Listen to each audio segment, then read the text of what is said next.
There's a strange point in life where everything looks perfectly normal from the outside. Yet somewhere inside you, there's this quiet feeling that you're not really going anywhere. You're studying, working, scrolling, making plans, trying to become better, trying to keep up with everyone around you. But when someone asks you what you actually want from your life, you don't have a clear answer.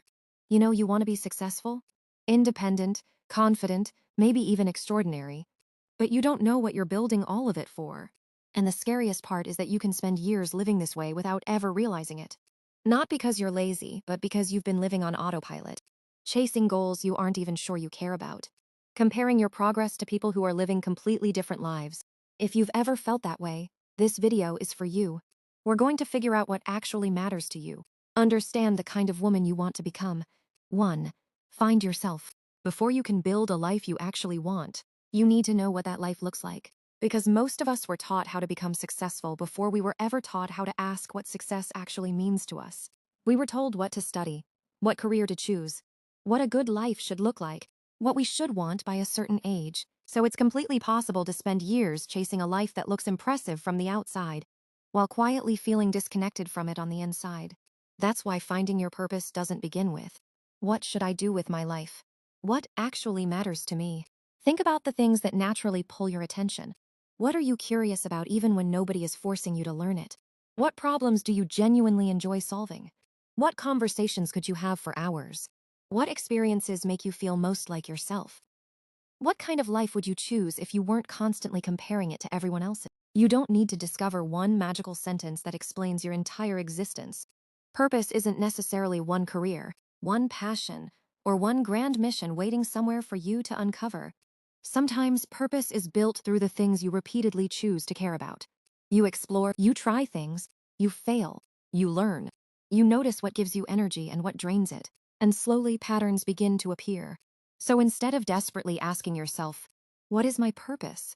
Start asking, what is worth becoming better at? What is worth struggling for? What kind of problems would I actually be proud to spend my life solving? Because once you understand what matters to you, your goals stop feeling like random achievements you're collecting. They start becoming directions. And that brings us to the next step.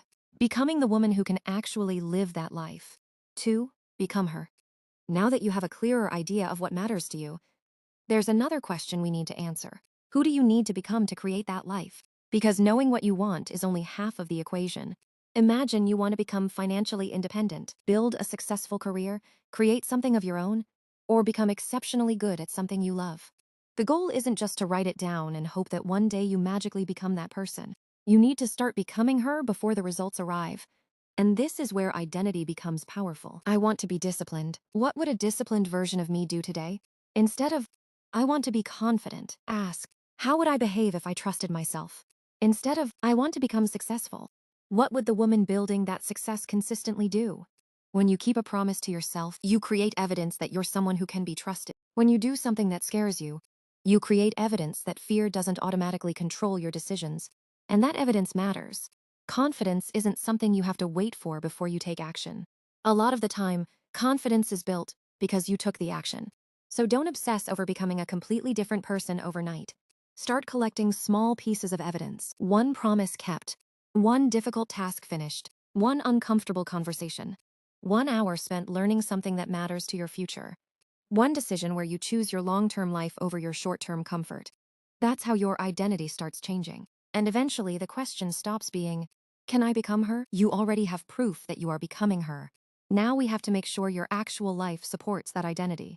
Because a powerful vision means very little if your everyday life keeps pulling you in the opposite direction. So let's build the life around it. 3. Build your life. Knowing what you want is powerful, but a purpose means very little if your everyday life isn't moving you toward it. Look at the life you say you want and ask yourself, what would I actually have to do consistently to create it? If you want to become a writer, you need to write. If you want financial independence, you need valuable skills. If you want to build something of your own, you need to create before you feel ready. Your goals need a place in your ordinary day, not just your vision board. And don't make the mistake of thinking discipline means forcing yourself through a miserable routine. Make the important behaviors easier to repeat. Give them a specific time and start small enough that consistency is possible. It's created by what you repeatedly do when nobody is watching. What is one thing I can do today that moves me closer to the woman I want to become? Then do it. Tomorrow, do it again. That's how a vision slowly becomes your reality. 4. Make it real. Now comes the part where your vision leaves your head and enters your real life. This is where I want you to use visualization, but not as an escape from reality. Close your eyes and picture the life you're working toward. What are you doing? How do you spend an ordinary day? Most importantly, how do you behave? Now open your eyes and ask, what's standing between me and that version of my life? Maybe it's fear. Maybe it's procrastination. Maybe you don't have the skills yet. Maybe you're scared of failing. Don't ignore those obstacles. Plan for them. This is where manifestation becomes practical. See the future. Identify the obstacle. Create the action. Repeat. You're training your mind to recognize the future you want, then giving yourself a path to move toward it. And every time you take that step, you create more evidence that the woman you imagined isn't some distant version of you. She's being built right now. And eventually, you can look around and realize you built it.